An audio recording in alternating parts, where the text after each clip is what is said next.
Welcome to Inspire Me Forward. My name is Linda J. Watson, and I am the founder and host of this beautiful series of conversations. This is a space where guests from all walks of life and every corner of the world share their stories. We talk about life, love, and everything in between. And now we are on season 7. Before we dive in, I would like to share that the topics discussed in this season may be sensitive in nature and triggering to some. Please do take care of yourself and seek support as and if needed. So, the title of this group of episodes is Positive Foundations for When Life Throws a Time Shift. There are times in our lives when our relationship with time changes. Sometimes it's a slow burn, sometimes a U-turn. Your perspective of time might evolve into a space where you value it more. Perhaps it speeds up, or maybe it slows down. However you are affected, life does throw time shifts. And in those moments, we are called to look for positive foundations, resources that help us hold our bearings and tend to our resiliency, helping us stay grounded and not float away altogether. This season, we will speak with folks who have experienced those time shifts and stayed upright through the dynamic force, the change, and the landing. We will discuss what kept them standing. What did they hold on to so they could settle in to that new time perspective with a gentle heart and feet firmly on the ground? Welcome to season 7 of Inspire Me Forward. Let's talk time shifts. But before we introduce our guest today, let's take a moment of quiet to land in this space. Let our day go for just a while and be present for the wisdom that is offered in this episode.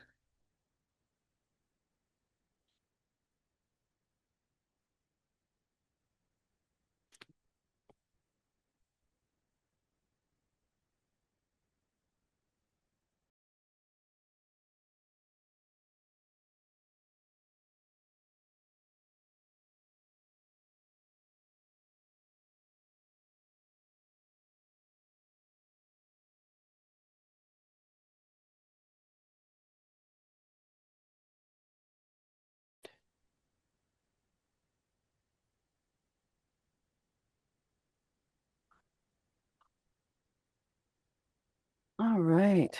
Welcome to the present moment. Welcome to our 51st episode of Inspire Me Forward. That's 3 years ago. I just never would have imagined we would just keep going and keep inspiring and keep being inspired. So, and I'm so excited to have my guest here today, who is an alumni guest because we've spoken before. But we have a specific topic we want to speak of today in honor of Caregivers Month, which was last month, but time does little things and tells us, no, you're going to do it now. So that is fine. So Louise, I will give you a moment to just say hello and introduce yourself. Hello, and I'm Louise Gallagher. I live on the unceded traditional ancestral territory, the Sonome, on Gabriola Island, off the coast of Vancouver. And I am very grateful to be here today. And it's interesting when you said, Caregivers Month was last month. As a caregiver, every moment of every day is Exactly. is caregiving. I'm a caregiver for my husband who lives with COPD, which is chronic pulmonary obstruction disease, and it means that his lungs are basically hardening. And so Mhm. for him, breath is a struggle. And it is probably one of the hardest things I've ever watched is somebody go from this energetic, he was a professional football player Mhm. when he got out of university. He played for the Toronto Argonauts and then the Calgary Stampeders. And, over the years to go from skiing and golfing and riding his bike and we hiked and to not being able to walk the 15 feet to the washroom without his oxygen. Yeah. Yeah. And the, the toll it takes on him is enormous. It's not just a Of course. physical toll, it's the emotional, it's the mental toll. Hmm. But it's Hmm. hard on me too because Exactly. Yeah. I'm watching and there isn't Exactly. anything I can't.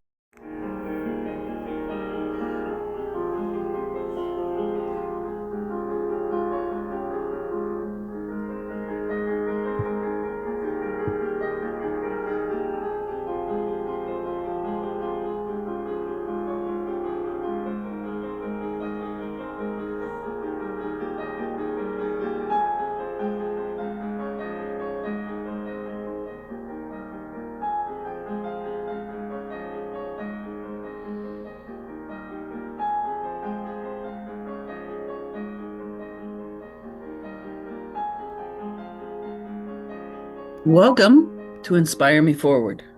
My name is Linda J. Watson, and I am the founder and host of this beautiful series of conversations. This is a space where guests from all walks of life and every corner of the world share their stories. We talk about life, love, and everything in between. And now we are on season 7. Before we dive in, I would like to share that the topics discussed in this season may be sensitive in nature and triggering to some. Please do take care of yourself and seek support as and if needed. So, the title of this group of episodes is Positive Foundations for When Life Throws a Time Shift. There are times in our lives when our relationship with time changes. Sometimes it's a slow burn, sometimes a U-turn. Your perspective of time might evolve into a space where you value it more. Perhaps it speeds up, or maybe it slows down. However you are affected, life does throw time shifts. And in those moments, we are called to look for positive foundations, resources that help us hold our bearings and tend to our resiliency, helping us stay grounded and not float away altogether. This season, we will speak with folks who have experienced those time shifts and stayed upright through the dynamic force, the change, and the landing. We will discuss what kept them standing. What did they hold on to so they could settle in to that new time perspective with a gentle heart and feet firmly on the ground? Welcome to season 7 of Inspire Me Forward. Let's talk time shifts. But before we introduce our guest today, let's take a moment of quiet to land in this space. Let our day go for just a while and be present for the wisdom that is offered in this episode.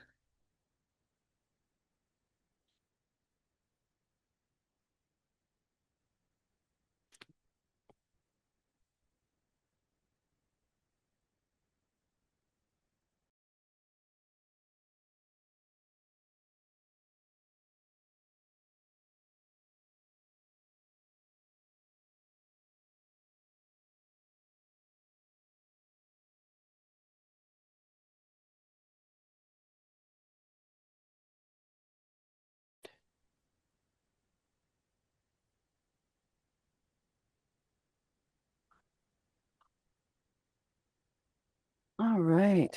Welcome to the present moment. Welcome to our 51st episode of Inspire Me Forward. That's 3 years ago. I just never would have imagined we would just keep going and keep inspiring and keep being inspired. So, and I'm so excited to have my guest here today, who is an alumni guest because we've spoken before. But we have a specific topic we want to speak of today in honor of Caregivers Month, which was last month, but time does little things and tells us, no, you're going to do it now. So that is fine. So Louise, I will give you a moment to just say hello and introduce yourself. Hello, and I'm Louise Gallagher. I live on the unceded traditional ancestral territory, the Sonome, on Gabriola Island, off the coast of Vancouver. And I am very grateful to be here today. And it's interesting when you said, Caregivers Month was last month. As a caregiver, every moment of every day is Exactly. is caregiving. I'm a caregiver for my husband who lives with COPD, which is chronic pulmonary obstruction disease. And it means that his lungs are basically hardening. And so Mm, for him, breath is a struggle. mm, And it is probably one of the hardest things I've ever watched is somebody go from this energetic, he was a professional football player mm, when he got out of university. He played for the Toronto Argonauts and then the Calgary Stampeders. And, over the years to go from skiing and golfing and riding his bike and we hiked and to not being able to walk the 15 feet to the washroom without his oxygen. yeah. Yeah. And the the toll it takes on him is enormous. It's not just a Of course. physical toll, it's the emotional, it's the mental toll. Hmm. But it's Hmm. hard on me too because Exactly. Yeah. I'm watching and there isn't Exactly. anything. I can't breathe for him. And that's I think that's such an important statement right there for caregivers, um, is that I think we are all caregivers at some point in our life, whether for children or animals or um, parents or spouses. Like there is a point where we are all in that space of caregivers. And wow, you know, there's the person we are caregiving for. It is so easy to get lost in that role. And I remember when my father was ill, and over those last years, it was so easy just to everything else, and rightly so, but everything else just drops. Yeah, How do you get it back? So I really yeah. look forward to having this conversation, and to all those caregivers out there. This one's for you. And I'm gonna give you the floor for our first bit to speak about your journey through this. And however long you need, I will give you Okay. the floor. Somebody's knocking at my door. Of course. No, that's Okay, okay. hang on. I'll Okay. keep going. Okay. And life does interrupt us all the time. So if you have been a caregiver of any sort, perhaps even a caregiver of yourself, thinking of what are those aspects of it? How can we lose ourselves in that when we care so deeply for another that we lose ourselves? We empty our tank sometimes.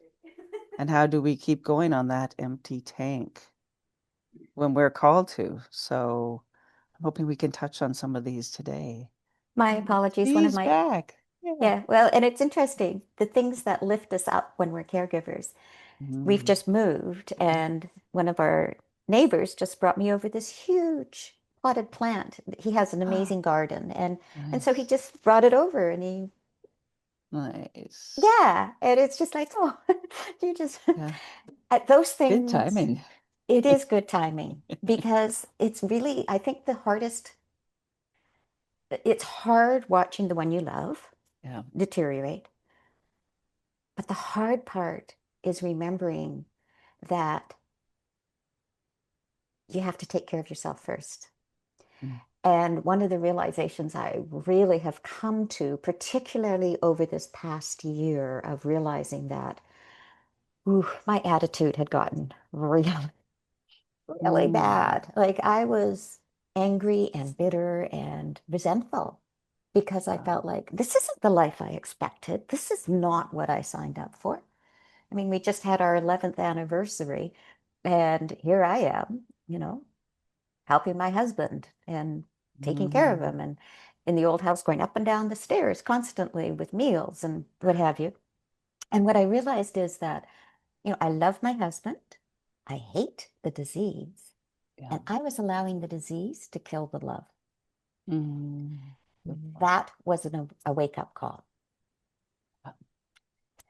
How did you, And where did you, what was that real, where was that realization? What was the catalyst for that? well, last fall, so in September last year, Mm. I our house was upside down, so the living area was upstairs, the bedrooms were down on the Mhm. main level. And so I had carried his dinner tray down because for him doing the stairs was really hard. And um, I was standing at the door and he's lying on the bed. And I remember thinking, I just want to throw this at you. And I thought, ow, like that's not love. Mm. That's not compassion. And I thought, I need an attitude shift. And so I decided to write a love poem a day for Mm. a year to myself Mhm. to remind myself of the power of love to sustain us and support us through all times, difficult, easy, Mhm. no matter what, that it's always present. And in the process of doing that over, well, I think it was about 4 or 5 months in that that realization really woke up. Mm. Like the writing at the beginning, it was interesting. The writing at the beginning was, oh, love can conquer all and love can, love will Mm. make it easy. But the reality is that love has to start with me first. Yeah. And I was allowing this disease to take up space it didn't deserve in my Mhm. head, my Yeah. body, Yeah. my life. Yeah. Yeah. And so it Absolutely. took a lot of writing to get to that space of being willing to acknowledge, because that was the big piece. I had to be willing to acknowledge Yeah. that I was allowing this. Uh,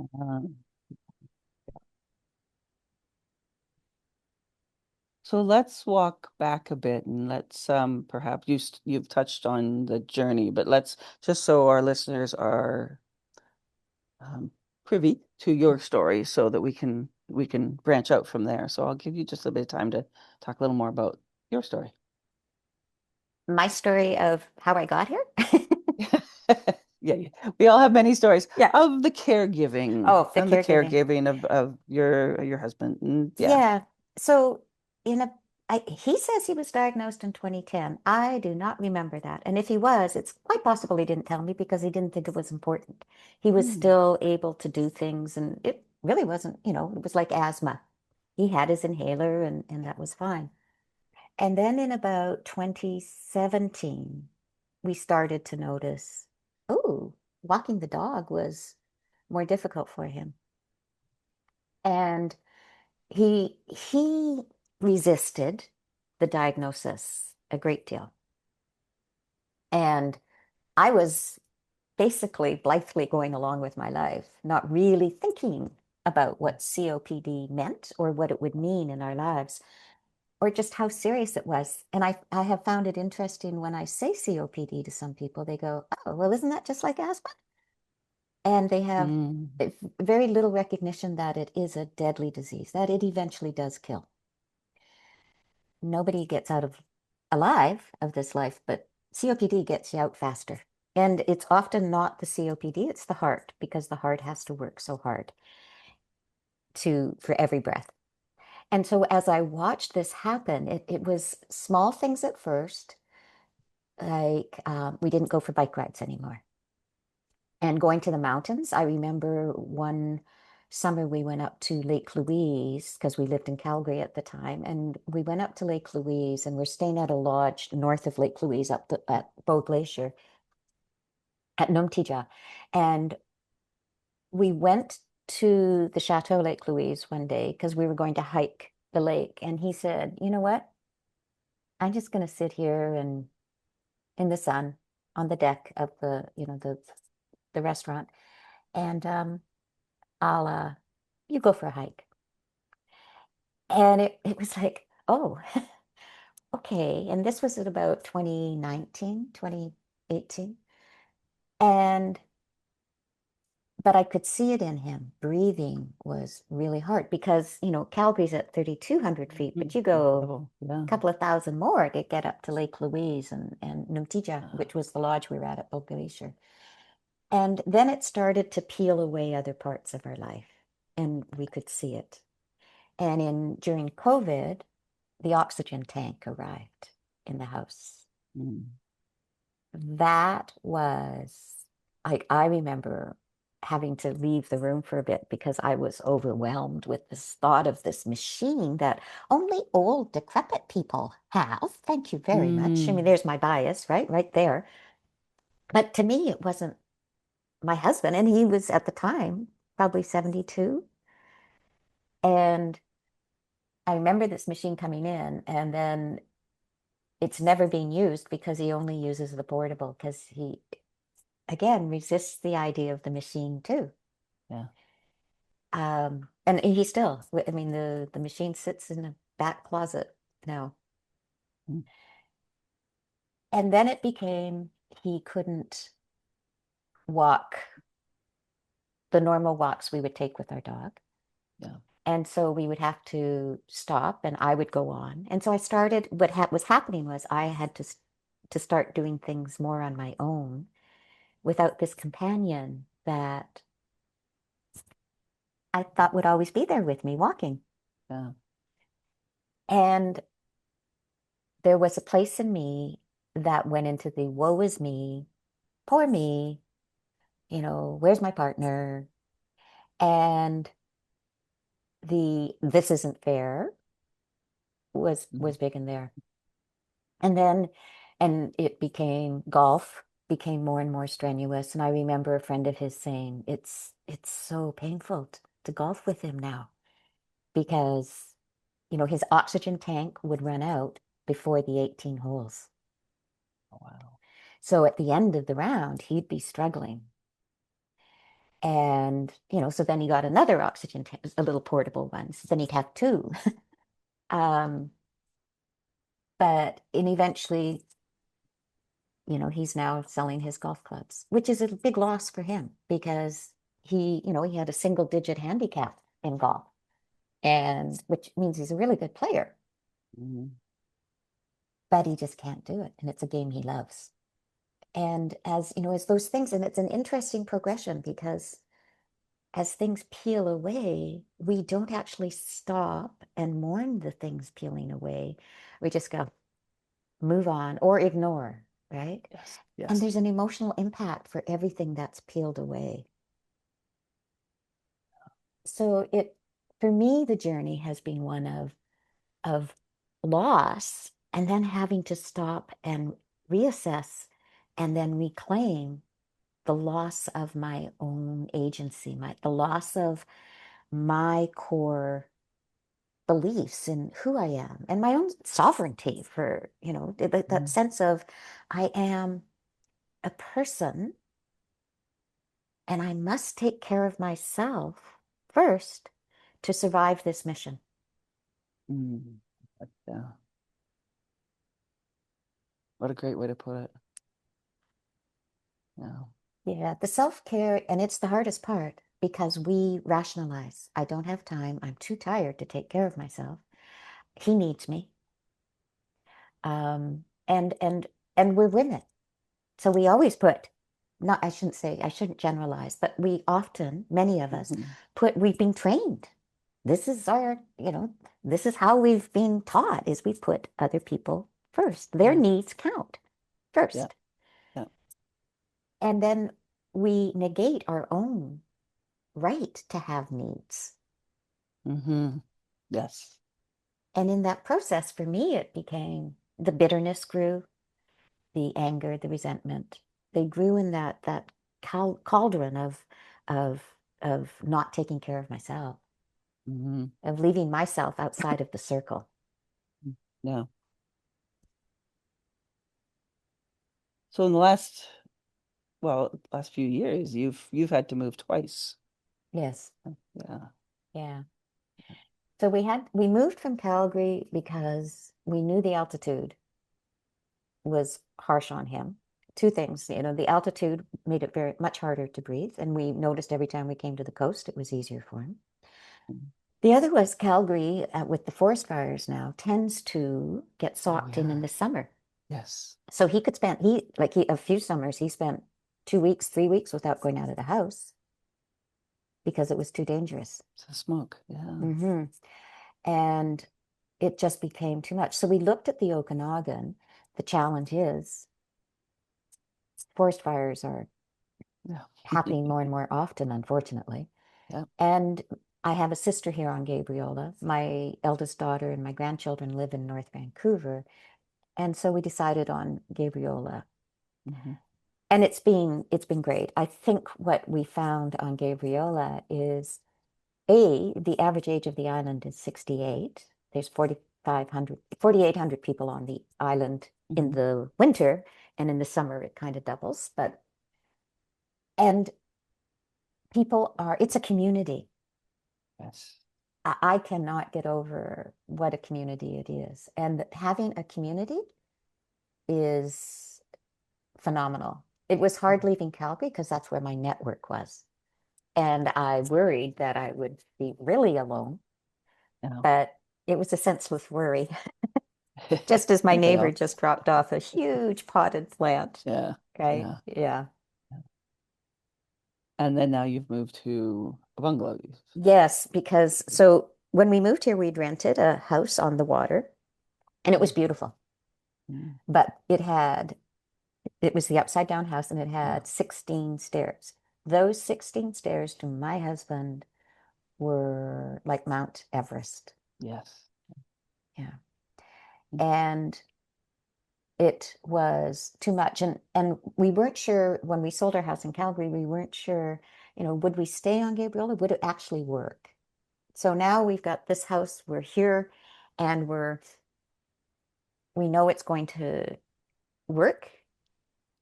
It's one Hmm. level. The first time in months and months and months, like probably 2 years, he made me dinner. Oh, nice. It was like, it was just, Heaven. yeah, I mean, I helped, but Yeah. he made dinner and he can get his own coffee. The other piece of this Yeah. is that I want to be able to still travel, to still go see my grandchildren, to go see my daughter in Calgary. Yeah. And when I left before, I would have to organize caregivers to come in and make sure there were meals. And then I would worry the whole time I was away Of because course. I knew he'd have to do the stairs. Yeah. And we have a dog, and the dog needs walks. So one of the other things that happened was we got him an electric wheelchair. Okay. Again, his ego what has been fiercely damaged by all of Yeah. this. Like it's Yeah. just being, it's like I admire his ability to stay constant, Hmm. but this electric wheelchair was a game changer for him because he can take Beaumont, our sheepadoodle, and he can go for walks. Yeah.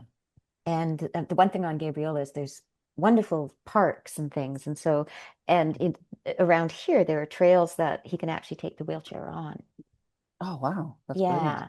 Yeah. He just has to get some better, like those heavy duty tires for him. Hmm. But Hmm. it also means that he's mobile and he can get out. Yeah. But it's such a it's such a different world than I imagined I would be living. Yeah. Mm. You want to dig into that a bit? Sure. How so?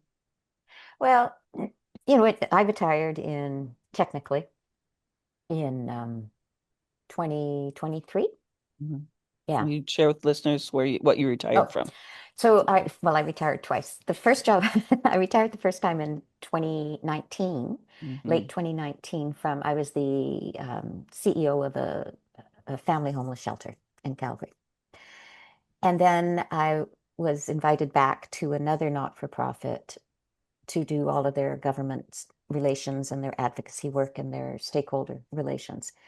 And so I was there during COVID, and it was great because I could do it remotely. Mhm. And then in 2023, yeah, I think it was, or 24, 23, it was 2023, Mhm. I decided it was time. And Charles, with my husband, was getting more and more dependent upon me supporting him.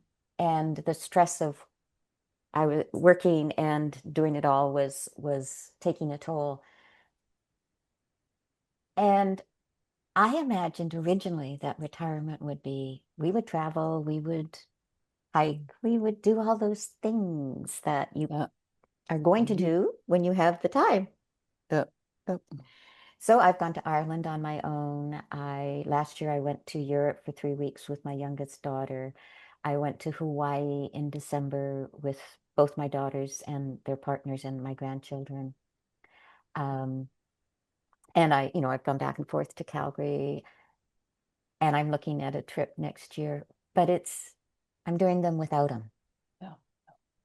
We have gone to Mexico. We went to Mexico last year, and I will say that traveling was incredibly stressful. Mhm. That's when it really hit me Okay. because up to then he'd never used a wheelchair. Mhm. But at the airport, we had to have a wheelchair. Yeah. And I had to become this advocate that I hadn't anticipated Oh, being. wow. Yes. And I had to, we were going away for 3 weeks, and I had to lug all the luggage, and, and we had um, taken the car. We were going from Gabriola, so we'd taken the car to Nanaimo and then over to Vancouver because we were flying out of Vancouver. And I had to organize, getting the luggage from the car to the bus, getting him into the wheelchair from, to the bus. And it was just a constant, you know, making sure that we've got everything and that he's not having to walk too far. And even Mhm. then, it's hard because Mm.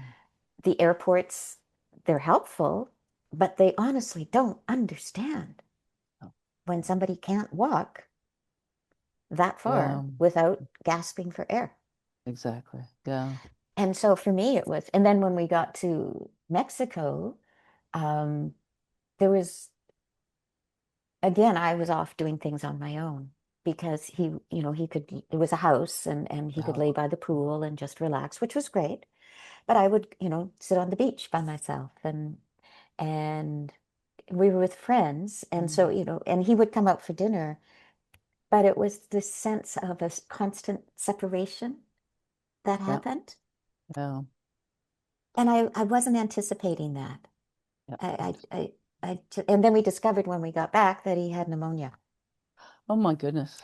Yeah, From the trip or had it just, he had it going down. oh no. Yeah. So it was, it made sense why he was even more indisposed, Yeah. Yeah. but it didn't help with the stress of the travel.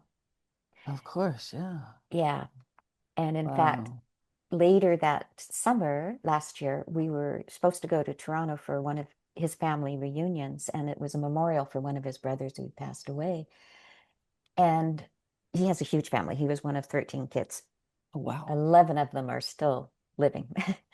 And I had said, I think you should take your daughter because I don't know his family that well. They all live in Mm. the East pretty well. And she loves her family, her uncles and Mm. aunts. And she hadn't seen her cousins in Yeah. several years. And I said, why don't you take your daughter? But then I had to talk to his daughter about traveling with him Yeah.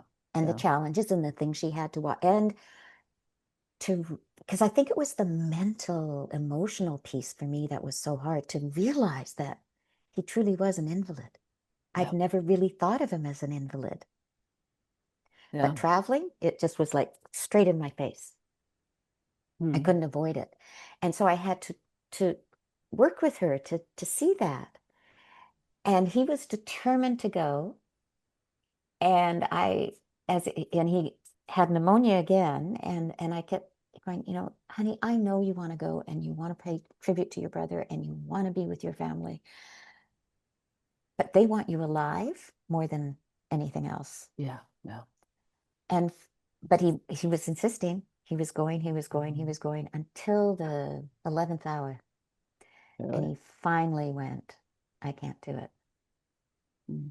And I couldn't make the decision for him, No. No. even though I wanted to,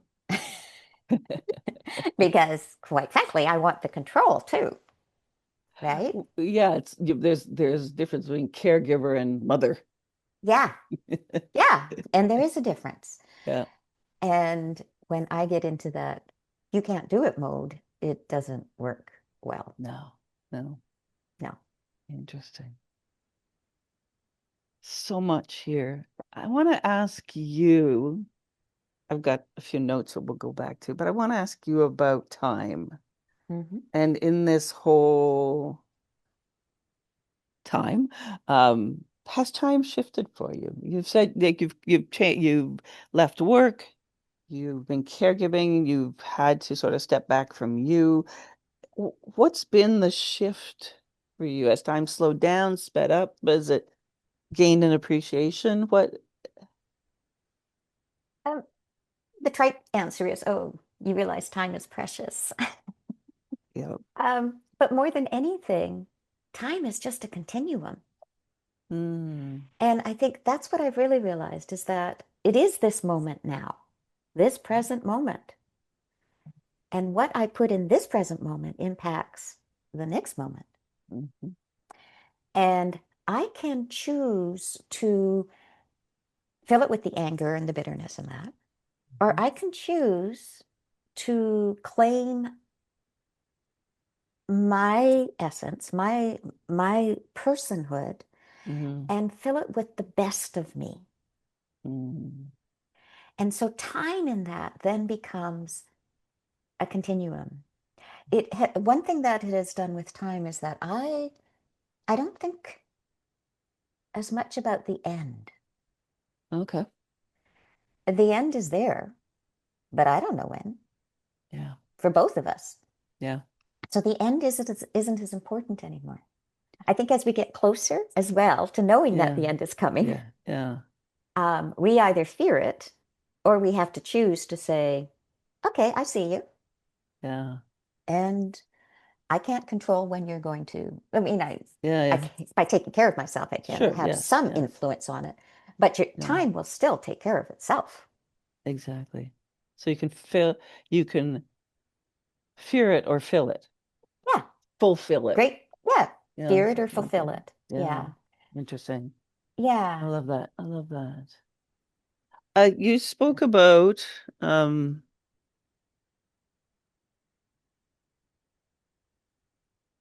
first of all, can we let's define caregiver. Is there a Mm. sort of a uh Louise's definition of caregiver? Well, my definition of caregiving would be that I take care of everything I do, and in that everything is the everyone. Okay. And in this, and then there are different contexts, right? Like Hmm. I care for Yep. my daughters, and when I'm with my grandkids, I am taking care of them. Sure. It isn't, so that caregiving for me is I'm not responsible for my husband. Hmm. He is, Yeah. right? He's responsible for himself. Mm. I am responsible for the care I give him to support him so that he can live as best as he can Hmm. within the limitations of this disease. Okay. And it's it's an interesting nuance because at one point I thought I was responsible for all of it, Yeah. right? Like I am responsible for the world. Thank you very much. It's a big job, but I'm up to it. I got it. It's on my Yeah, shoulders. Yeah, yeah, I I got got it. Got it. broad shoulders. They're not that broad, but Yep. you know? And Yep. what I realized is I'm not responsible to take care of his emotional well-being, as an Hmm. example. Hmm.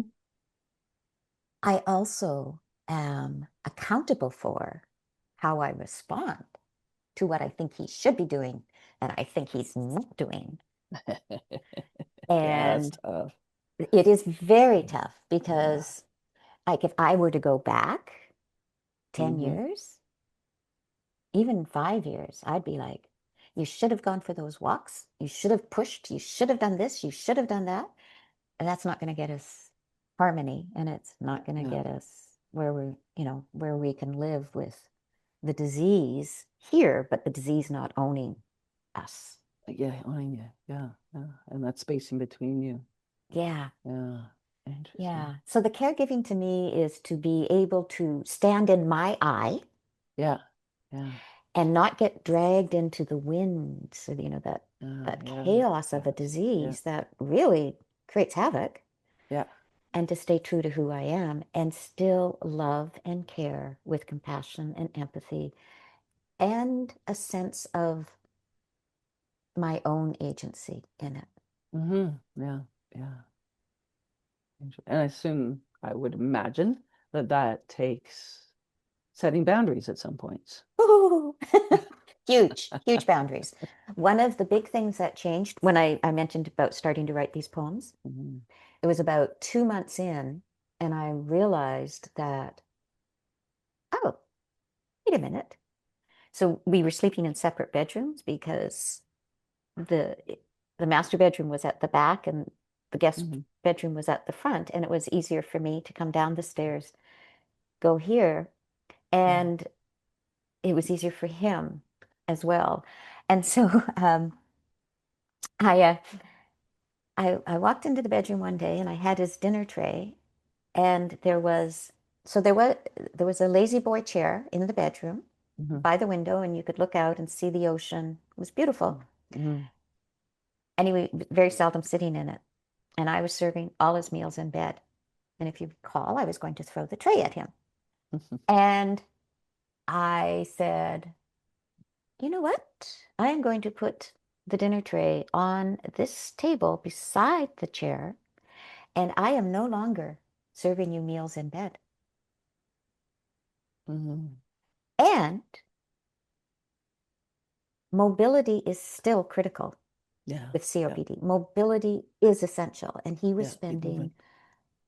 oh, it's just like 90% of the time just lying in bed, Hmm. scrolling and watching sports and Yeah. Yeah. reading the news. And I said, and you must walk the hallway Yeah. so many times a day. Mm.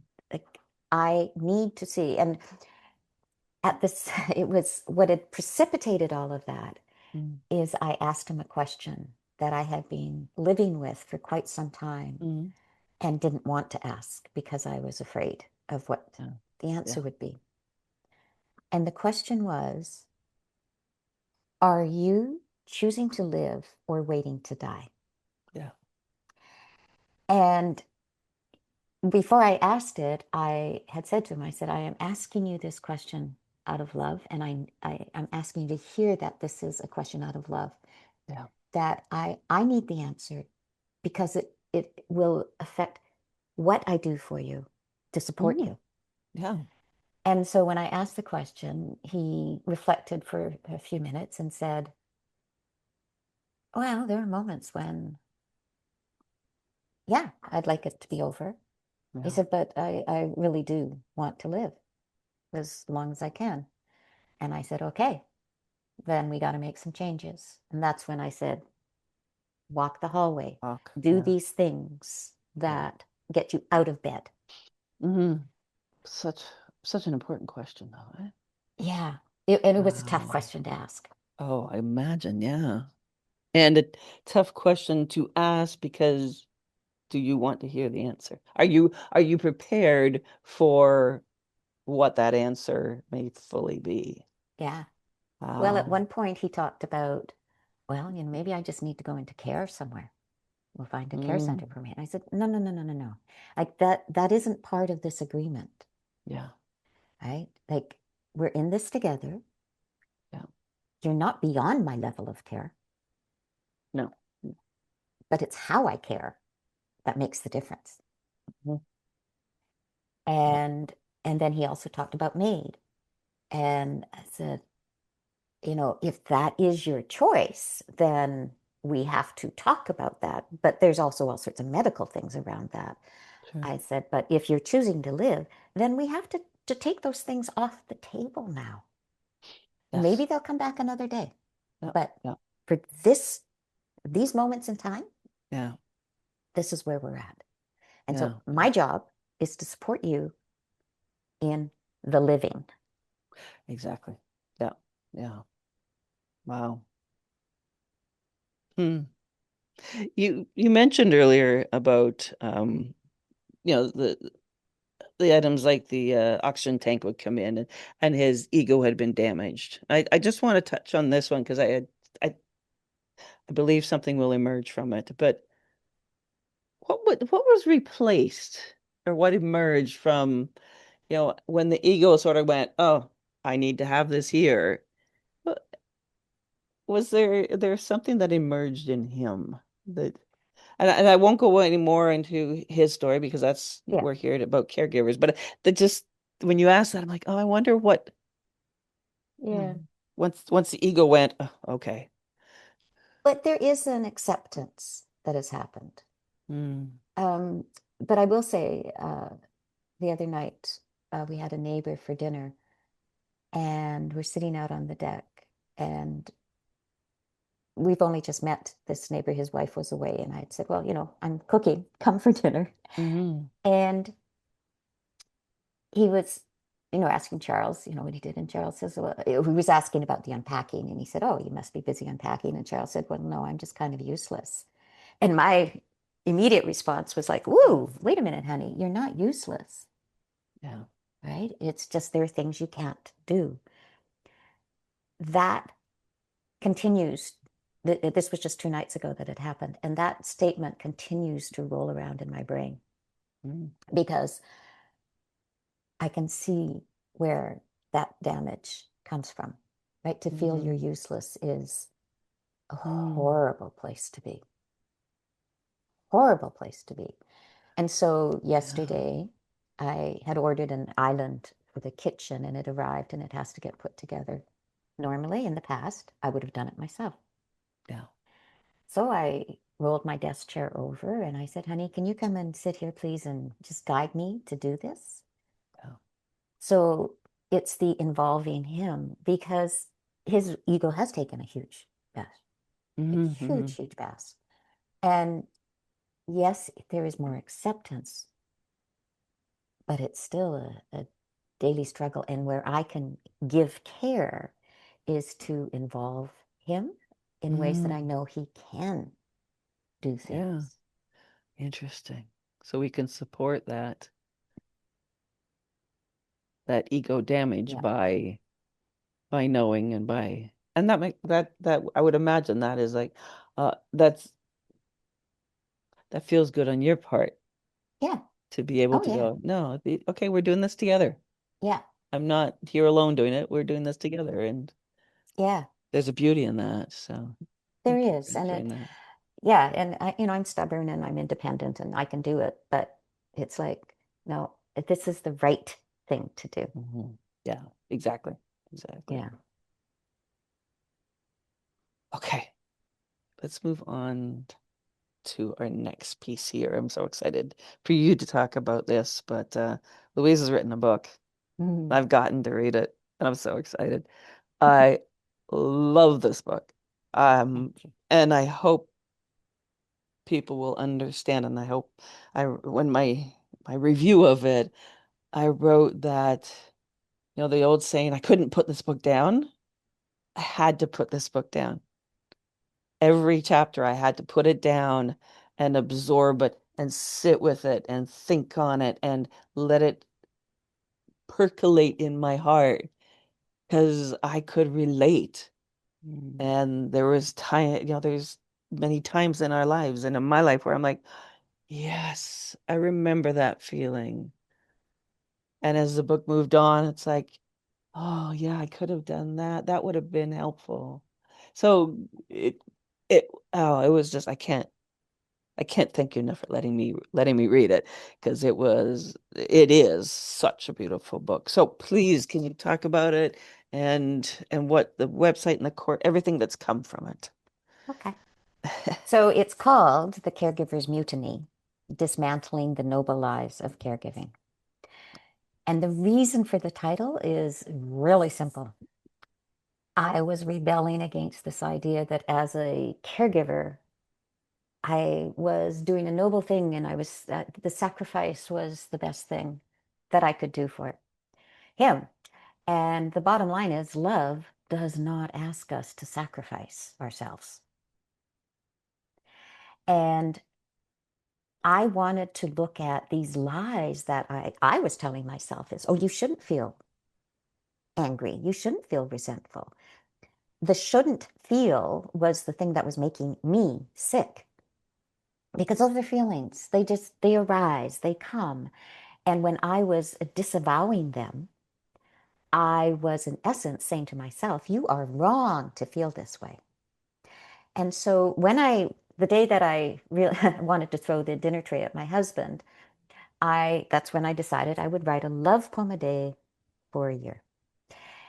In the process, I would write a love poem every morning, and then I'd write an intro to it that really was me exploring the feelings that had come. Some days I'd write an intro first and then a poem, but it just kept unfolding.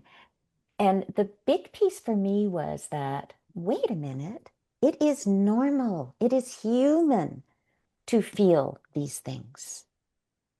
Mm-hmm. What is inhumane is to deny them and then try to stuff them down.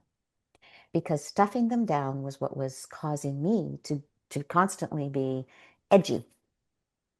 Yeah.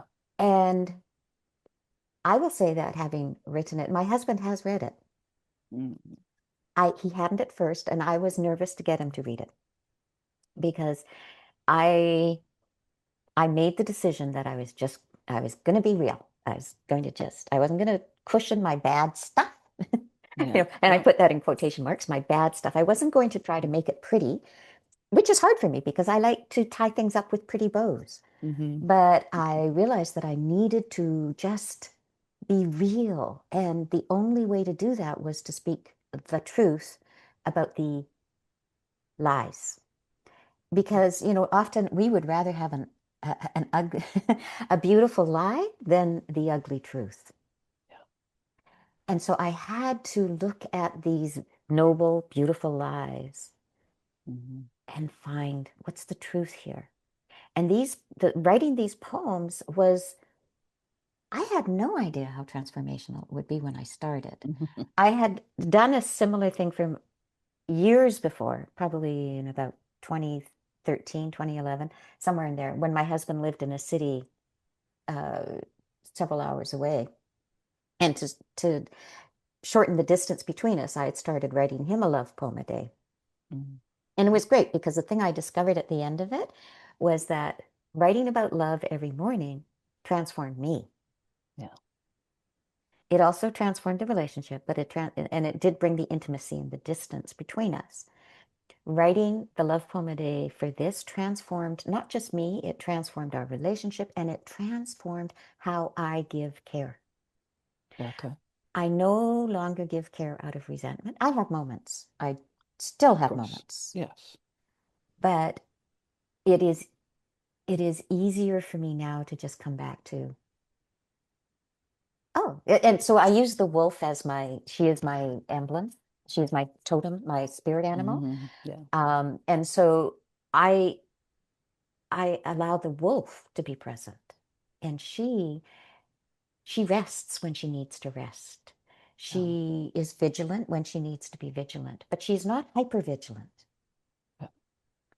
And she is autonomous and she is Mm-hmm. sovereign and she faces her fears. Yeah. And for me, that has been a gift to claim her in a way that allows me to give care without falling into the trap of believing caregiver is all I am. I am me first, Yeah. a caregiver second. And writing this book has really brought that home for me. It has Nice. has brought me to this place of recognizing that, yeah, this isn't what I planned, but it is what I have. And regardless of all the stuff that is involved in it and all we've been through, it's still a good life. Mm-hmm. It's Yeah. it's it's still filled with beauty and wonder and awe and Mhm. love and adventure. Yep. It's just different than what I imagined. Yeah. And that's okay. Nice. Yeah. So yeah, it has been, and I'm still writing the poems.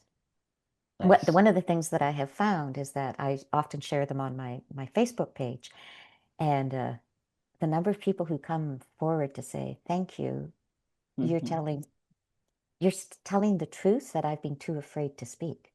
Yeah. And for me, that's the gift of it, Yeah. because I I want to be able to inspire others to speak their own truth, whatever that truth is. Yeah. Exactly. Yeah. Yeah. To have a voice they didn't know they had.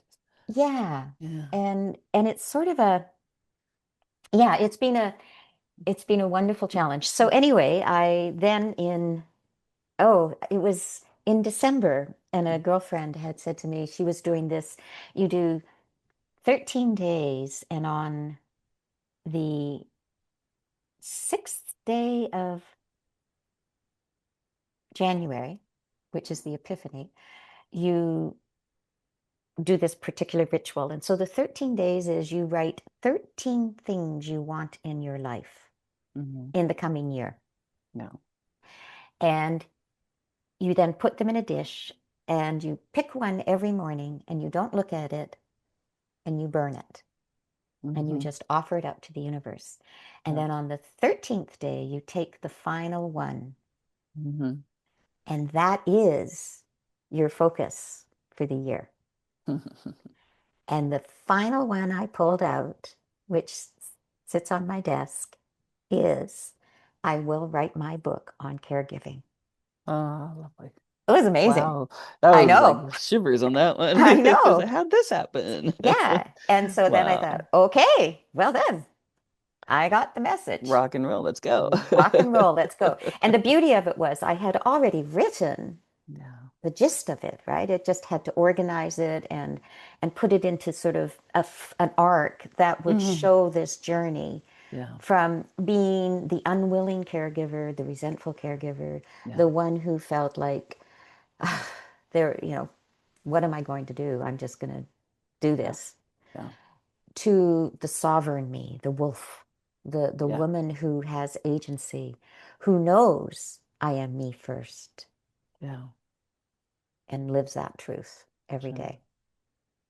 So then how would you now frame your caregiving role in, like, if you were to sort of put it into a few words, where before it was there was resentment and there was this and that.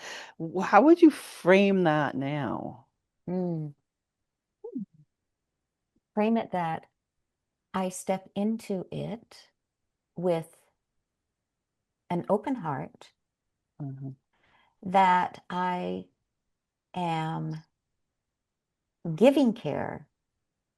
I am not the care, Mm. right? I Mm. give care with care, but I Yeah. am not the care. What Yeah. I am is a human being who loves a person that they have committed to spend their life with. And I was going, it's interesting because the pattern of thoughts, right? There's that, Mhm. I'm making the most of a bad situation, but it's not making the most of a bad situation. It Yeah. is living the most I can in this situation. Mhm. And so my caregiving now comes from a place of, I'm not giving myself away, I am giving care. That's how I best explain it. That's beautiful. Yeah. That's powerful. I think, yeah, the, I'm sure our listeners are going to take that one and go, oh, there's a reframe I need to make. Yeah, and it's Yeah. funny because as I said it, Linda, I realized that Oh, I hadn't I hadn't framed it that way before. So thank you for the Uh, question because it okay. is true, right? Yeah, yeah, I give care, I don't give myself away. yeah, yeah. The care is they're separate. The care and Yeah. I'm giving. It's an action. Yes, it's an Yeah, action. it's not me. Yeah, Yeah. yeah, that's beautiful. So we are going to wrap up, but I would love for you, if you would, to share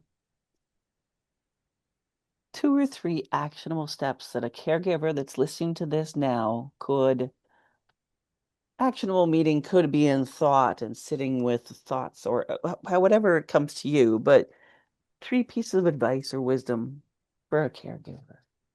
I would recommend Mhm. write write down the things that are causing you to feel angst and angry, the things you don't want to say out loud. Mhm. And if that's hard, just close your eyes and just start making circles on a page, Mhm. and then allow words to come. The challenge is always to stay out of the self-judgment. Yeah. We are self-judging machines. We're Yeah. judging machines too. But if it to simply stay out of self-judgment, they're just words on a page. Yeah.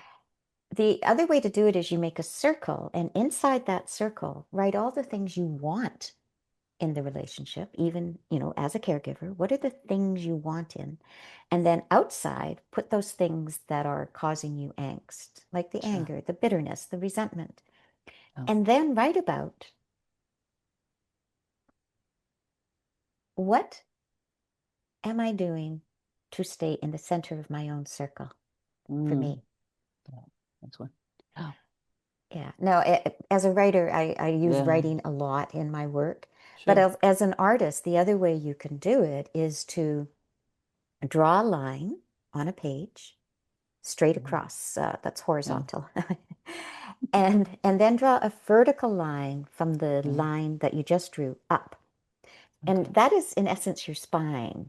Okay. Underneath the line, you can write all the things that are not nice about Hmm. caregiving, the thoughts that you Hmm. have, and then you just scribble over them, like just color Yeah. whatever you want. And then above that line with the spine, write about what your Mm. spine, write the words that your spine is made of, Mm. and then That's color that good. in Yeah. with the colors that you want, Yeah. the colors that speak to you. I do have on my website some free uh, uh, booklets that people can download Oh, cool. that Okay. We'll about definitely caregiving. Yeah, definitely and include that. Yeah. if they go to louisegallagher.ca, Hmm. there's several small, they're just short little courseware that you can download for Mm. free that will Okay. help, just to help guide back to that sovereign wolf space. Yeah. And yeah, I find it's funny. I was doing some scribbling the other day, like you say, circles on the paper, Hmm. and it wasn't so much about what I was doing and what I was coloring, because as I got lost in that moment, it was it allowed me to get into a state of mind and a state of heart that allowed other things to come up. Hmm. But forward. So I think we sometimes get, I'm not a drawer, I'm not a writer, Yeah. but it's not per se, it's the coming into that state Yeah. and allowing that other to come out and up and within. Yeah. Yeah. I taught a course in April called Tending the Creative for Caregivers. Hmm. And it was interesting because that was exactly what we focused on, was Mm. this isn't about perfect art or perfect words. No. It is about expressing yourself in a way that frees you of these things. Like for me, what I find is that my body feels freer than it did when I was holding all this stuff in, Absolutely. Yeah. right? And so Yeah. when we let it out, when we just go, oh, look, I feel resentment. Oh, isn't that interesting? It's Wonder there what now. else? Yeah. Yeah. It's there now. On the other side of resentment, what is there? Yeah, Oh, exactly. I am still me. And the me that I've suppressed are the pieces that I want to bring above the line Hmm.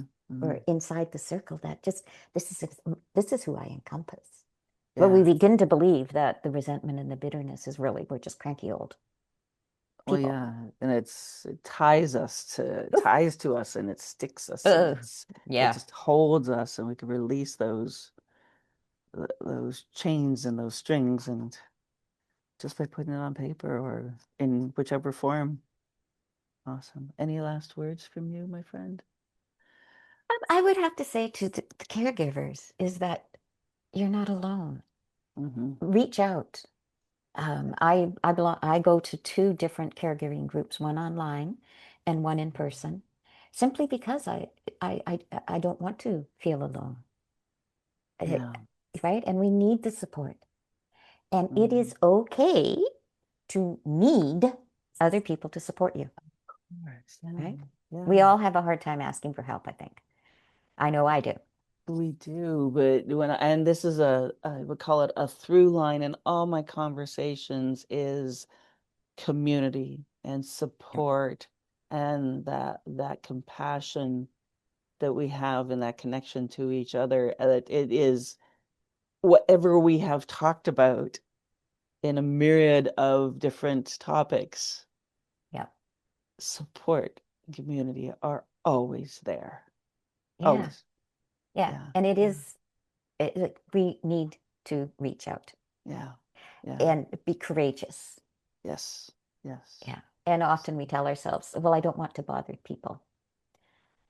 Yeah. At least Yeah. I do, I'm Yeah. just, Yeah. Yeah. but when we were moving, just as an example, Hmm. on Saturday I had to clean out, clean the old house. Four friends arrived. Hmm. Four friends I've made in the last 20 months of living on this island. Hmm. They arrived, buckets in hand, plus, Wow. their gloves. And within 3 hours, we had the house shining. That's a gift. It was incredible. And Yeah. I didn't feel alone, Yes, exactly. Yeah. right? We Yeah. laughed, we chatted, it was, Yeah. and I didn't feel alone. And I didn't have to feel alone, but I was going to be willing to do it alone. Hmm. Exactly. And look what Yeah. showed up. Yeah. Yeah. Look who showed up. Yeah. Yeah. And Wow. so, That's yeah. beautiful. Thank you for sharing that part. Yeah. Oh my goodness. We will put all your information and your contact and your website and all that for our listeners to dig a little deeper and learn more about themselves as caregivers. Thank you for sharing all of this. I knew we'd have a good conversation. Thank you, When don't Linda. we? Yeah, that's right. Yeah, we just need more of them.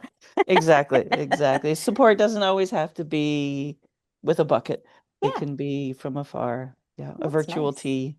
Yeah. So thank you. Thank you. Thank you Thank for you. being And thank you here. for all you do to create a better world. Oh, thank you. I appreciate that. Yeah. And to close out, and it's is our belief at Inspire Me Forward that we inspire others when we share our stories, and it becomes this collective connection. And we end up letting each other know that we're not alone, as we said, Mm. in this big, beautiful world. And I read once the courage it takes to share one story might be the very thing someone else needs to open their heart to a brighter tomorrow. I love that one.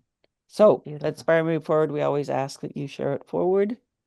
And you just never know who else needs to hear these words. And I've heard stories of people sharing these episodes to people that are like, you need to hear these words. So if you would, and you can share this forward, absolutely do so.